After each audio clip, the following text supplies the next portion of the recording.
Je l'ai rendu à la reproduction de la période de questions. Alors, je vais poser les questions qu'on m'a posées, puis je vais y répondre. Question.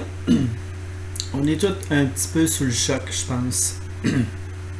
Moi, ce qui vient me chercher, c'est la date que tu as annoncée. Réponse de ma part. Parce que c'est une date qui te rappelle quelque chose. Question. Non, je te lâcherai pas des yeux, cette date-là ou la veille. Réponse. La date, c'était juste une date aléatoire. Question. Mais si tu me dis que tu pars en voyage en Suisse, ça vient me chercher dans le sens où je ne sais pas comment t'aider. Réponse. Vous ne pouvez pas m'aider. Les seules personnes qui peuvent m'aider sont le gouvernement si on instaure un programme d'aide aux bipolaires. Sinon, je suis fait à l'os. Par rapport à la Suisse, ce que je peux vous dire, c'est que j'ai encore un dilemme. Là, j'ai le choix de dépenser 22 000 plus 10 000 probablement pour le voyage. Pour moi, c'est soit que je fais ça ou que j'utilise une autre méthode pour laisser 32 000 piastres de plus sur mon testament. C'est ça mon dilemme. Ce que je peux vous dire, c'est que j'ai vraiment pas envie de mourir et que je veux m'en sortir. La date du 4 décembre, là, c'était juste une date d'annonce de conférence. Ce n'était pas une date d'annonce de suicide. Question. Mais tu as dépensé 20 000 pour essayer de t'en sauver. Réponse. Oui, j'ai acheté 1 an et de l'espoir. Question. Mais là, tu pourrais aussi acheter 20 000 pour aller mieux en n'étant plus ici. Réponse. C'est sûr que si je pense à moi, je vais le faire.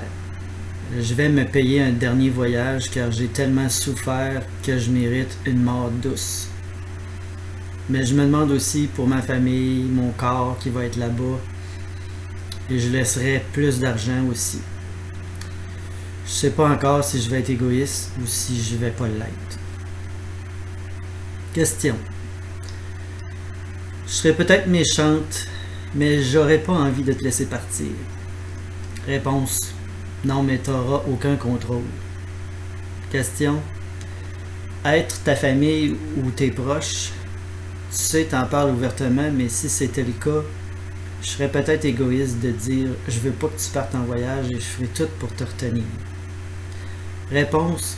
Effectivement, ce serait égoïste parce que, comme j'ai dit, c'est des souffrances atroces. Vraiment atroces. Puis je comprends que c'est impossible à s'imaginer à quel point c'est atroce. Ce qui arrive, c'est que ça va finir là pareil. Ma dernière chance de m'en sortir, c'est que mon employeur actuel ou un employeur éventuel me dise « Ok, je reconnais beaucoup de talent, mais il y a une maladie. Il va peut-être me faire économiser des milliers, voire des millions de dollars à cause de ces périodes de surproduction. Et quand il ne sera pas en état, ben reste à la maison. Mais s'il n'y a personne qui m'offre ça, c'est une question de temps. Autrement dit, je ne me suiciderai pas avant de retomber sur le burn-out. Mais à la vitesse que ça va arriver, lorsqu'on va me remettre au téléphone, je ne peux pas vous dire combien de temps ça va prendre. Un jour, une semaine, peut-être que je vais toffer 2 semaines, 1 mois, même 1 an. Je vais rester tant que je vais pouvoir. J'ai envie de vivre jusqu'à la dernière fraction de seconde. Question. Il n'y a pas des associations qui peuvent t'aider?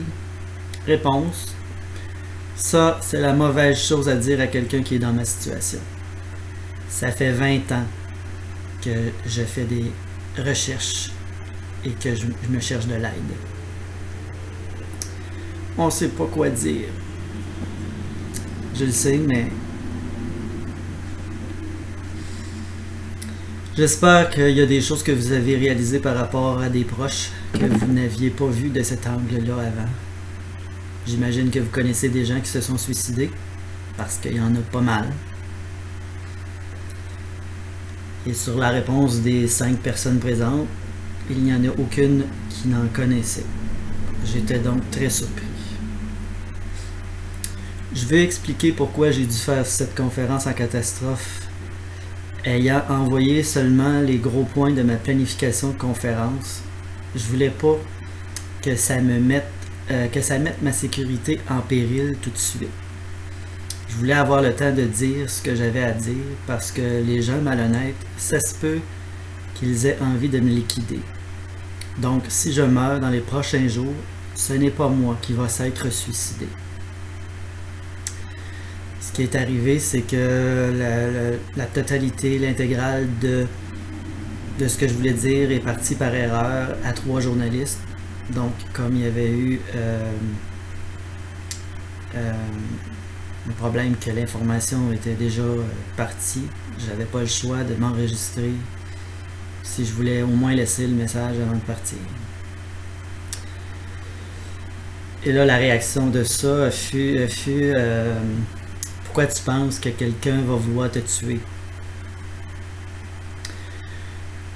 Réponse, j'ai peur que si mon discours réveille le peuple, qu'il fait un parti et que ce parti prend le pouvoir, ceux qui ont le pouvoir actuellement ne voudront pas le perdre. Là, quand on parle du pouvoir, là, c'est pas les députés, c'est pas le premier ministre. Ça, c'est des marionnettes. Le pouvoir, il vient d'en haut.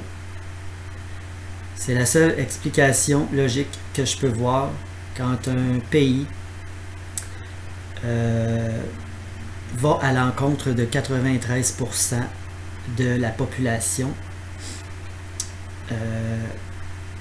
vu que c'est le pourcentage au Québec où on est contre une loi, et puis cette loi, ben, on vous l'impose pareil. C'est-à-dire d'avoir le droit d'avoir une guenille sur la tête avec juste les 2 yeux qu'on voit pour porter serment. 93% des Québécois sont contre ça et 82% des Canadiens. Pourtant, la loi, c'est ça.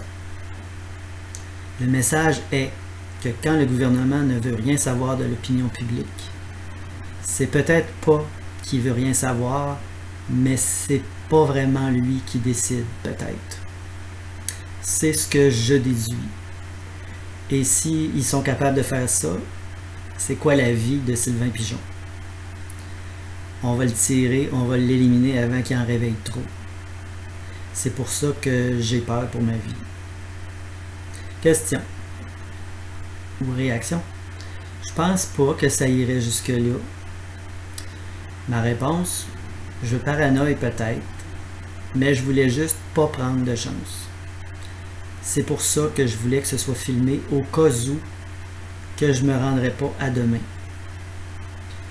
Ce que vous pouvez savoir, c'est certain que je ne me suiciderai pas à soir. Pas avant un bout. Peut-être jamais s'il y a un miracle qui se passe. Question, t'es comme en rémission présentement? Réponse, non. Je suis en attente de l'espoir qu'il arrive quelque chose pour m'aider. Pas du côté médical puis des médicaments, là, ça j'ai tout regardé ça. C'est vraiment du côté honnêteté avec mon employeur. Ce que je peux t'offrir versus ce que tu comprends de ma situation et ce que tu me dis. Et que tu me dis pas, ben je te comprends, mais là, va pareil, va là dans le bruit, va répondre au téléphone. Je te comprends, mais il faut que je te retourne là. Question. Moi, je suis entre 2 chaises. Je suis pas gestionnaire, mais je suis pas employé. Et pour moi, de dire l'honnêteté, on peut comprendre, mais ne pas avoir la possibilité de changer. Faut pas tous mettre dans les bras, faut pas tout mettre dans les bras de quelqu'un. Ma réponse, peut-être que l'employeur voudrait, mais qu'il ne peut pas pour XXX raisons. Moi, je dis pas ça pour mettre la pression, pour mettre de la pression pour que mon employeur actuel m'offre ça. Je veux juste dire que s'il y a quelqu'un qui entend cette vidéo, que je suis encore en vie, et qu'il se dit, moi, je vais l'engager à ce moment-là, je lâcherai ma job actuelle et je n'aurai pas peur pour mon futur. Question. Tu parles beaucoup de ta job qui te demande beaucoup. Mais est-ce qu'il y a des choses au travail qui t'apportent un baume? On le vit tout un peu, mais pas au même degré que toi, mais on le vit aussi le stress du travail. Puis en quelque part, il faut aller chercher un baume ailleurs. Es-tu capable d'aller chercher un baume ailleurs?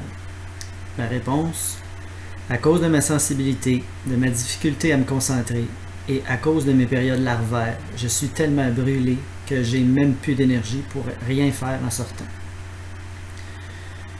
Non, j'ai pas de façon de recharger mes batteries. Question. T'essayes juste de te remettre à flot? Réponse, c'est ça. Juste pour survivre d'une journée à l'autre, d'une semaine à l'autre? Non, j'ai pas de façon de recharger mes batteries. Quand tu parles de baume, hier, dans un bureau fermé, j'ai eu la journée la plus productive depuis 18 ans que je travaille pour le même employeur, car je n'étais pas interrompu à cause de ma maladie. Ce n'est pas de la faute des gens qui parlent autour, ça m'interrompt, mais c'est pas leur faute, c'est la faute de mon hypersensibilité. J'ai essayé un casque de débroussaillage et j'entends pareil. Quand je suis seul dans un bureau et que je ne suis pas en état larvaire, tac, tac, tac, tac, tac, tac, tac, je peux attaquer les problèmes un après l'autre et ça sera pas de niaisage, ça va se régler. Question. Serais-tu capable de dire des choses à tes collègues qui pourraient t'aider? Exemple, pouvez-vous baisser le ton? Réponse. Je l'ai fait, mais j'ai beaucoup de misère à faire ça. C'est pas les gens autour qui sont pas normaux, c'est moi qui est trop sensible. Je me sens coupable à la moindre occasion. Déjà pour moi de le dire une fois, c'est excessivement difficile. Je préfère me péter un burn-out que de dire ça. Ça ne réglerait rien car je passerais mon temps à dire ça. Ça peut aider, mais ce que je perçois, c'est pas une question de mauvaise volonté des gens. Je ne peux juste pas imposer ça aux autres. C'est moi qui est trop sensible. La réaction à ça, ça a été, c'est pas d'imposer ça, mais on peut chacun faire un effort. Si on fait notre part, ça peut t'aider à prendre une journée de plus. J'ai répondu oui, ça peut aider, mais je ne vois pas la légitimité de demander ça. Je trouve que c'est chiant pour les autres de leur demander ça. Et là, je leur ai dit, est-ce que ça répond à des questionnements que vous avez déjà eus par rapport à moi, ma vie? Est-ce que vous saviez par rapport à mon livre? Ça m'a grugé, ce livre, mais le pire, c'est de faire semblant d'être fonctionnel alors que tu ne l'es pas du tout. C'est excessivement stressant. C'est pour ça que j'ai développé une façon de retrouver les informations rapidement. C'est que quand je suis en état larvaire, j'ai pas la capacité vraiment d'aller vite puis d'être vite d'esprit. Fait que là, en ayant quelque chose qui est centralisé avec 2 mots-clés, 2 secondes, et je tombe dessus, donc j'ai moins d'efforts de cerveau et de manipulation à faire pour trouver l'information que je cherche. Puis quand je suis en forme, je m'en fous que les fichiers soient éparpillés un peu partout, parce que je vais les trouver facilement. Mais quand je suis pas en forme, ouf. Puis je vivais beaucoup de stress aussi par rapport aux statistiques. Et je pense être plus sensible que la plupart des gens là-dessus aussi. Quand on me demande de l'aide pour installer des icônes sur des postes ou régler des problèmes techniques, je l'ai dit cette semaine. J'avais jamais dit ça avant. Profitez-en cette semaine car je ne suis pas logué au téléphone. Ça me fait plaisir.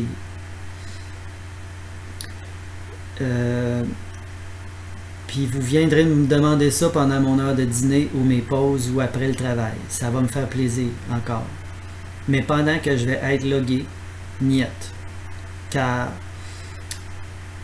dès que je me déplace, mes statistiques sont bousillées. Et j'ai encore plus de stress. Des fois, quand je reviens à mon poste, je dois rebooter mon ordinateur et ça me stresse encore.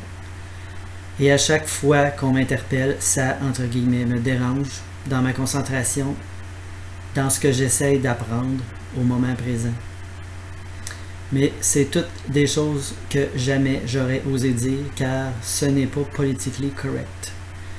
Je n'avais pas la force de peut-être faire de la peine à quelqu'un en lui disant ça. Puis je trouve qu'il y a quelque chose de malsain, je dirais, dans notre entreprise, mais ce n'est pas seulement la nôtre. Je pense que c'est comme ça un peu partout, puis c'est la même chose avec les gouvernements versus les citoyens. C'est qu'on ne travaille pas ensemble. C'est quasiment comme employé versus employeur. Tu veux ça, bon, on a le budget pour te donner plutôt ça, mais ça, on ne te le donnera pas. Mais l'employeur ne réalise pas que toi, ton but, ce n'est pas de siphonner pour avoir plus d'avantages. C'est pas ça que tu veux. Tu veux juste performer mieux pour être plus efficace, pour répondre à plus d'appels à l'heure. Mais toi, tu le sais que ta solution, c'est ça que ça donnerait. C'est-à-dire, si tout le monde arrête de gosser avec des fichiers à détacher, des versions différentes à gérer, tout ça, c'est des pertes énormes de temps. Mais énormes. Mais la personne qui n'est pas sur le plancher ne réalise pas ça. Donc, elle ne peut pas concevoir que dans pas longtemps, elle va pouvoir bénéficier de tout ce temps récupéré et que ses statistiques s'amélioreraient dramatiquement. Elle ne comprendrait même pas pourquoi et se demanderait qu'est-ce qui se passe tout d'un coup. Il faut focusser sur la solution et non pas d'essayer d'éteindre des feux qu'on n'arrête pas d'allumer. Il faut juste qu'on trouve l'épine qui fait mal, puis on la règle. Là, puis il n'y en aura plus de problème avec celle-là. Fait que dès que tu enlèves une épine, puis une autre, puis une autre, puis une autre, puis une autre, ben à la fin, tu récupères des heures d'efficacité. Fait que coupe 2 salaires, garde, on va être capable de répondre à plus d'appels avec 2 salaires de moins. Mais il faut accepter de sacrifier le moment présent. Et il faut accepter que la personne qui te propose ça, là, c'est un visionnaire. Je parle de moi, là. Moi, souvent, je vois des choses que les gens ne voient pas. Que même eux autres, tu leur dis, tu aurais besoin de ça. Ils sont honnêtes. Ils te disent. Ils voient pas que ça. Ils voient pas qu'ils ont besoin de ça. Ils pensent que c'est pas utile.